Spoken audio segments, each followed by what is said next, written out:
Clean এবং green সেই কাজগুলো বাস্তবায়ন করবে। আমরা এখন থেকে কথা কম বলে কাজ বেশি করার চেষ্টা করব। এখানে প্র্যাকটিসগুলো ভিন্ন ভিন্ন আঙ্গিকে আমরা শুরু করেছি, সেই প্র্যাকটিসগুলো আমাদেরকে পরিবর্তন করতে হবে।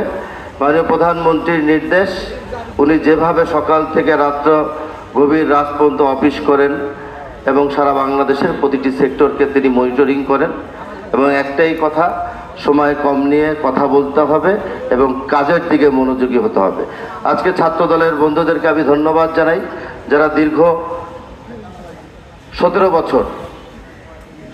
বছর ফ্যাসিজমের বিরুদ্ধে আন্দোলন করতে গিয়ে আমাদের ছাত্র দলের, যুব দলের, স্বেচ্ছাসেবক দল, বিএনপি পরিবার এবং বিভিন্ন রাজনৈতিক দলের নেতৃবৃন্দকে ওই সময় ফ্যাসিজমের বিরুদ্ধে কথা বলতে গিয়ে তাদের শহীদ হতে হয়েছে, আত্মহত্যা দিয়েছে, আহত হয়েছে।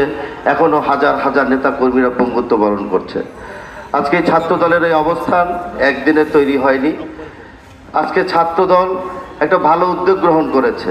তারা বুঝতে পেরেছে আগে আন্দোলন করেছি, পরিবর্তন হয়েছে দেশে, এখন মাননীয় প্রধানমন্ত্রী জনাব তারেক রহমান এই দেশের রাষ্ট্র পরিচালনার দায়িত্ব নিয়েছে জনগণের খেদমত করার জন্য, জনগণের সেবা করার জন্য।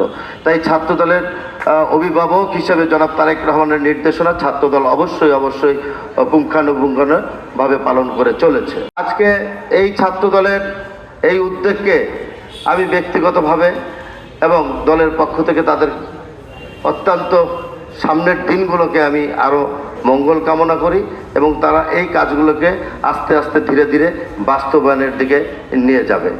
আমাদের জুলাই মাস, এই মাসটা আগস্ট মাস, জুলাই মাস, সবাই বলি আমরা জুলাই আগস্ট, সবাই বলি জুলাই আগস্ট, এর আগেও অনেক আগস্ট আছে। 17 বছরের দীর্ঘ যেই প্র্যাকটিসগুলো করেছি আমরা দীর্ঘ 17-18 বছরে হাসিনার বিরুদ্ধে আন্দোলন করতে গিয়ে আমরা অনেক ক্ষতিগ্রস্ত হয়েছি।